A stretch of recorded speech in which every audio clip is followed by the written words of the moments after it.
The database window is made up at the top of a title bar that for right now says Microsoft Access.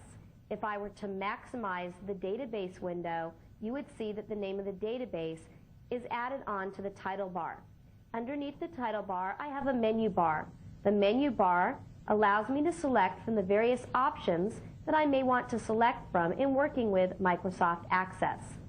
Underneath the menu bar, we have a toolbar. Notice as I hover my mouse pointer over a particular tool, you can see what that particular tool does.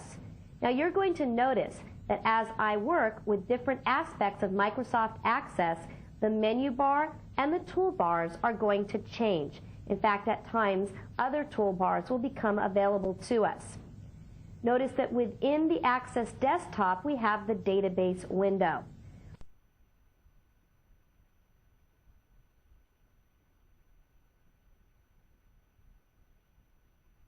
It's from the database window you can select, modify, and work with the components of the Access database.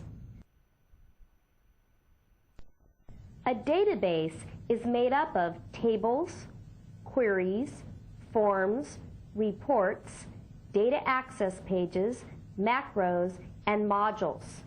Notice that as I click each object type, over on the left-hand side, you can see a list of all of the objects of that particular type. So for example, I've clicked to select tables.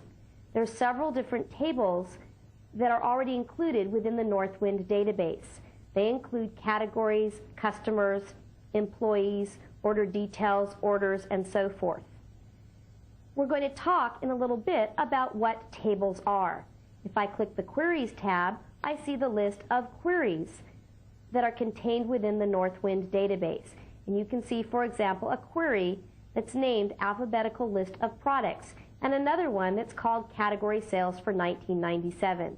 I can click Forms to see all the forms that are available, Reports to see all the reports that are available, Pages to see all the pages that are available, Macros to see all the macros that are available, and Modules to see the modules that are available. When a particular type of object is selected, notice that I often get special icons. This icon right here allows me to create a table in Design View, whereas this icon allows me to create a table using a wizard, and this icon allows me to create a table by entering data. Also notice that within the database window, we can click Open to open the particular object that's selected, Design to go into the design behind the selected object, and we can also create a new object. In this case, since Tables is selected within the list of objects, if we were to click New, we would be creating a new table. We also have a Delete tool that allows us to delete objects, and we have a Large Icons tool that allows us to display the objects within the database window as large icons, small icons to display the objects as small icons. We also have List, which allows us to display the items in a list. And finally, we have Details, which gives us a lot of valuable information or details about the particular objects within the database.